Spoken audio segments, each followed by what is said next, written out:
4 जादूगरनियां थी जो सुंदर नव युवकों को अपने जाल में फंसाकर उन्हें अपना बंधी बना लिया करती थी।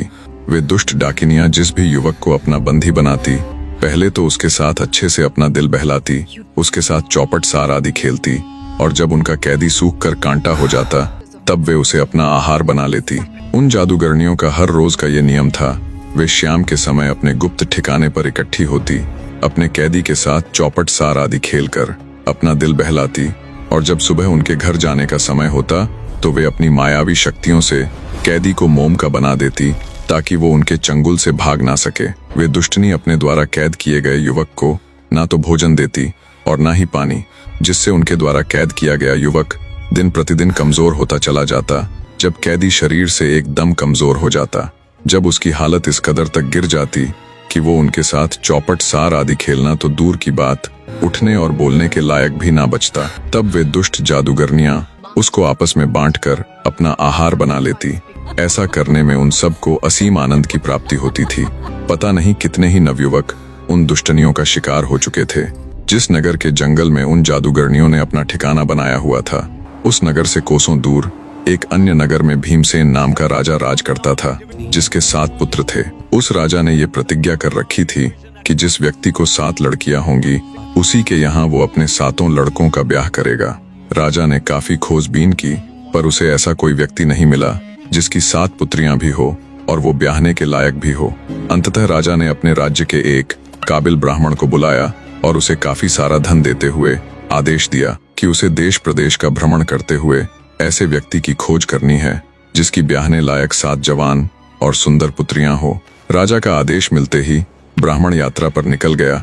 वो कई दिनों तक देश प्रदेश में घूमता रहा, पर उसे कोई ऐसा व्यक्ति नहीं मिला जो राजा की सभी उपेक्षाओं पर खरा उतर सके।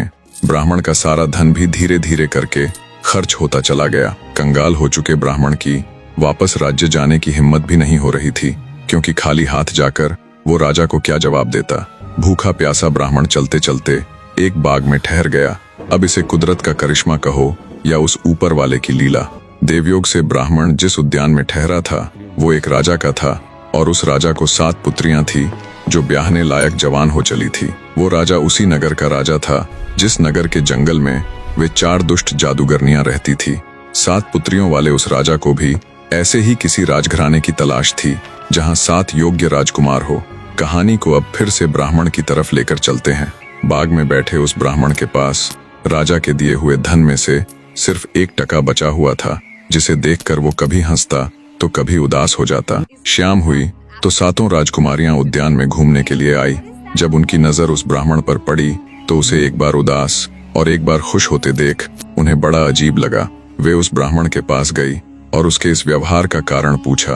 तब ब्राह्मण ने उन लड़कियों के आगे पूरी गाथा कह सुनाई। उसकी पूरी बात सुन लड़कियां उसे अपने राजा पिता के पास ले जाती है।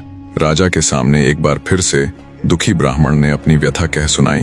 पूरी व्यथा सुन राजा खुश होता हुआ एकदम राजगद्दी से खड़ा हो गया और चिल्लाते हुए बोला, हे पथिक ब्राह्मण, तुम्हारी खोज आज समाप्त हुई। राजा की बात सुन ब्राह्मण के मुख से कोई शब्द तो नहीं निकला, पर उसके चेहरे पर सुकून के भाव आ जाते हैं। आगे राजा कहता है, भगवान ने तुम्हें बिल्कुल सही जगह पर लाकर ठहराया है। मेरी भी 7 विवाह योग्य कन्याएं हैं जिन्हें तुम देख ही चुके हो। मुझे भी अपनी बेटियों के लिए ऐसे ही राजसी घराने की तलाश थी। ये सुन ब्राह्मण को बहुत खुशी हुई, जैसे कई दिनों से उसके सिर पर रखा हुआ अथाह भार एकदम से उतर गया हो। राजा ने खुश होते हुए उसे काफी धन आदि दिया और अपने एक योग्य हरकारे को अपनी 7 पुत्रियों के विवाह प्रस्ताव के साथ उस ब्राह्मण के साथ विदा कर दिया।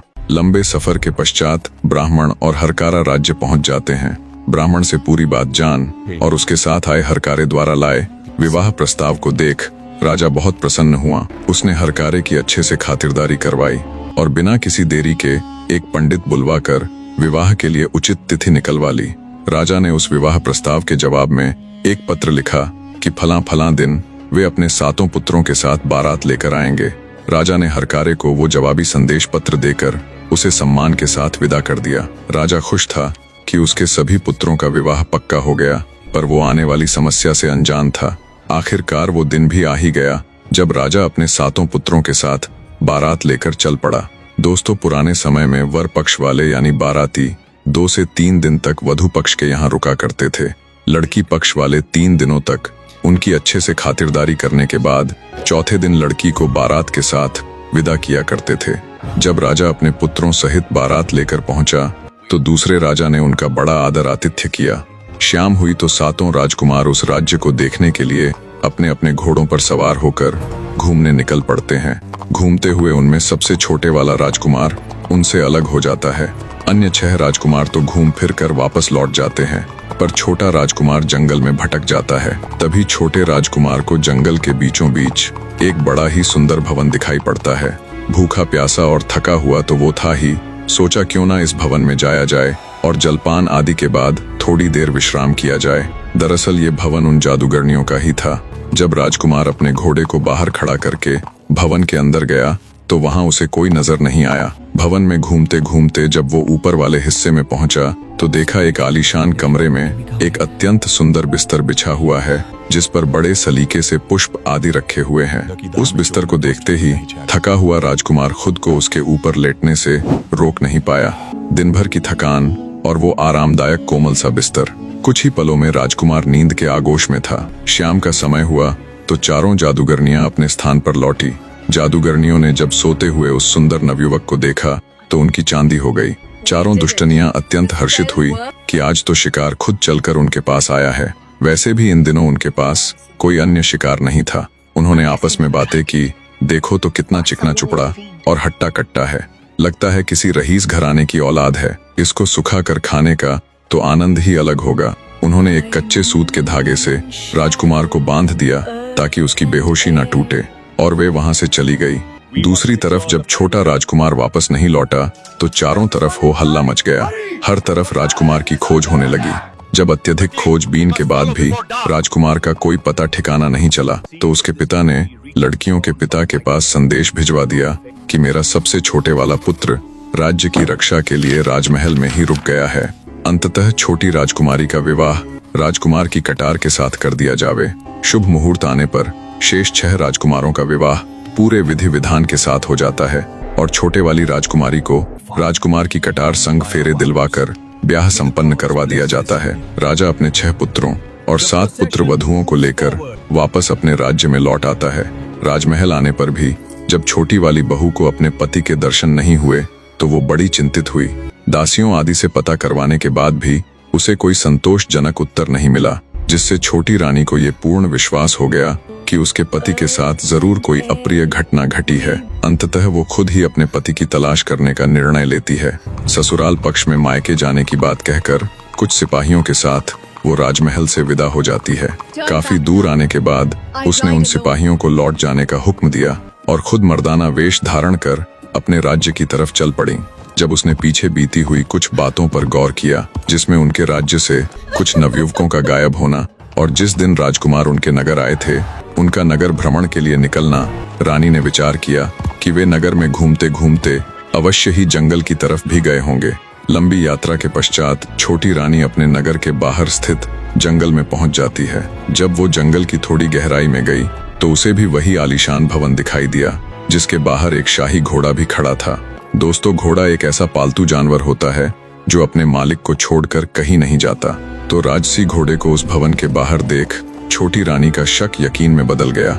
हो ना हो राजकुमार भी यहीं पर मिलेगा। अपने घोड़े को खड़ा कर बड़ी सावधानी के साथ रानी भवन में प्रवेश करती है।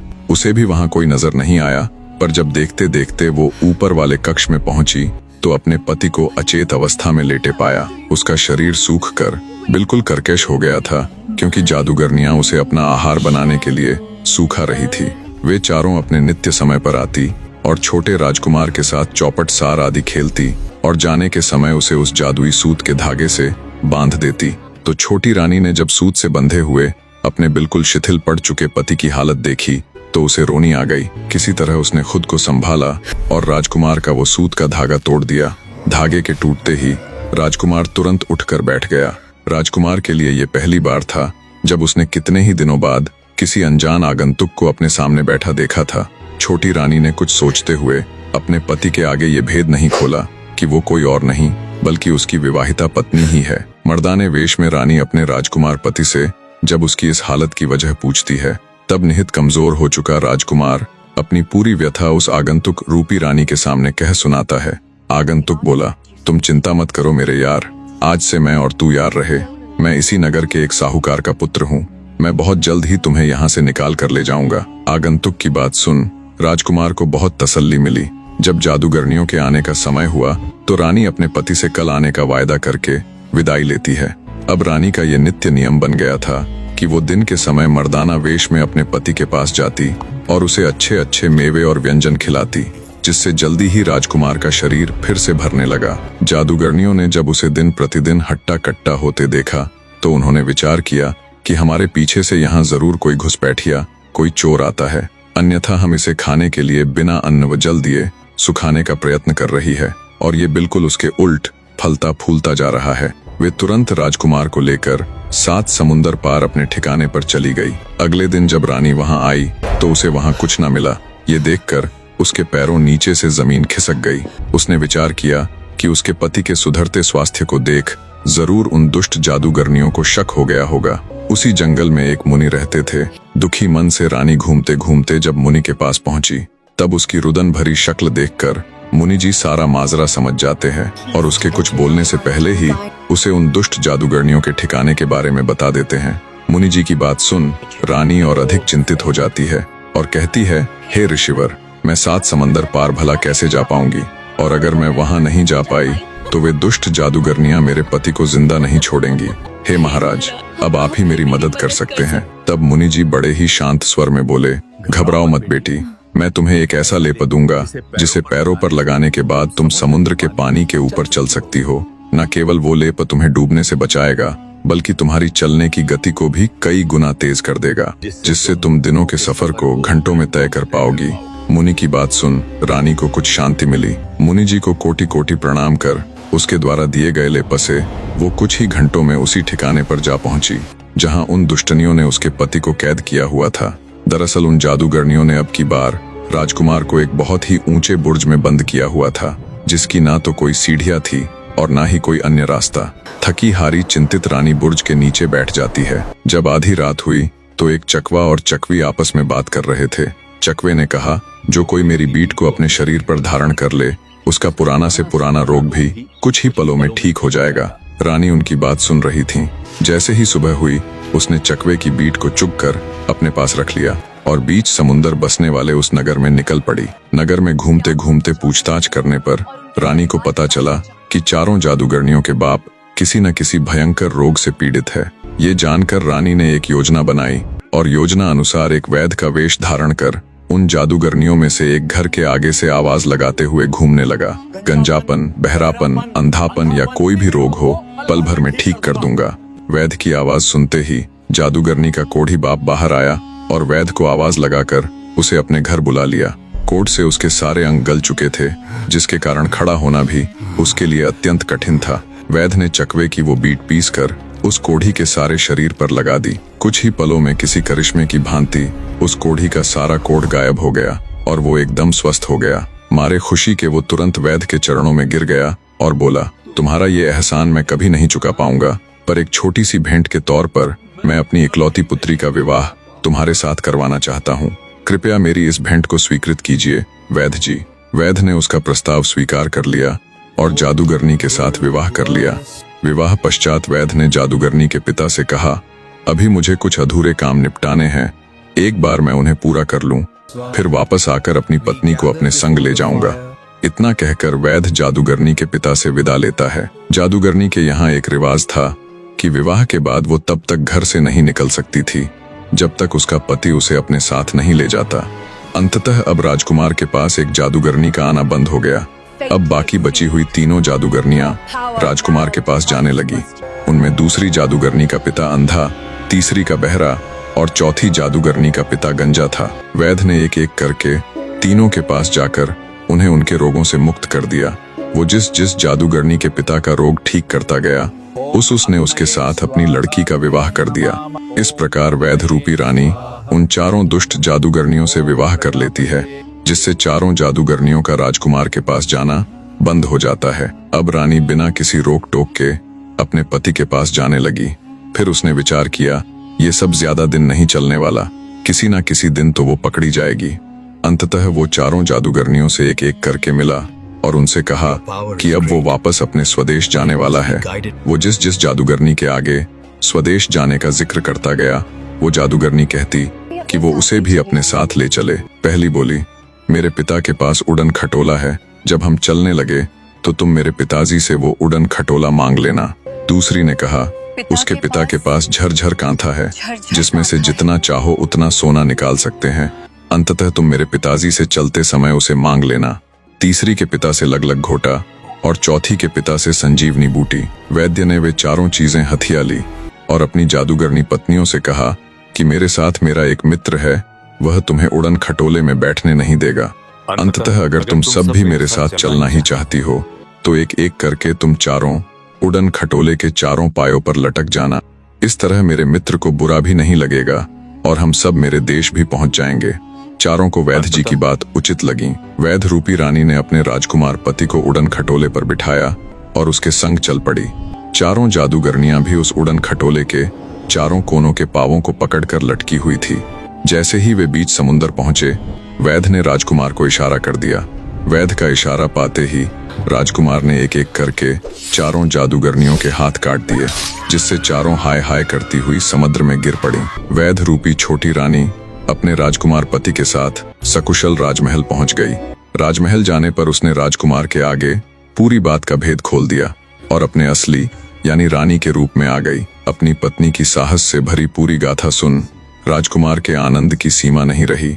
ऐसी पत्नी पाकर वो धन्य हो गया, पर एक सवाल अब भी उसे मन ही मन खाए जा रहा था। उसने अपनी पत्नी से पूछा, जब तुम शुरू वाले दिन साहूकार के बेटे के रूप में मुझसे आकर मिली थी, तुमने तभी मुझे आजाद क्यों नहीं करवाया? रानी बोली, हाँ, तब मैं चाहती तो तुम्हें आजाद करवा सकती थी, पर फिर वो दुष्ट जादूगरनियां पता नहीं कितने ही और पुरुषों को निगल कर उनकी जीवन लीला समाप्त करती। मैं शुरू से ही ऐसे किसी मौके की तलाश में थी कि उनका हमेशा के लिए काम तमाम कर पाऊं। अपनी साहसी और बुद्धिमती पत्नी की बात सुन राजकुमार का सर और अधिक गर्व से ऊंचा हो गया। पूरे राज्य भर में आनंद उत्सव मनाया गया। निष्कर्ष, ये कहानी प्रेम, साहस और बुद्धिमत्ता की अद्भुत मिसाल है। एक वीर रानी ने न सिर्फ अपने पति को 4 दुष्ट जादूगरनियों के चंगुल से बचाया, बल्कि उनका स्थायी समाधान कर समाज को भी उनके अत्याचारों से मुक्त करवाया। इससे सीख मिलती है कि हर समस्या का समाधान बुद्धि और धैर्य से खोजा जा सकता है। सच्चा प्रेम और संकल्प किसी भी बाधा को पार कर सकता है। कहानी का सुखद अंत यह भी दर्शाता है कि अंततः अच्छाई की ही जीत होती है और बुराई का नाश निश्चित है। शुक्रिया मेरे दर्शकों।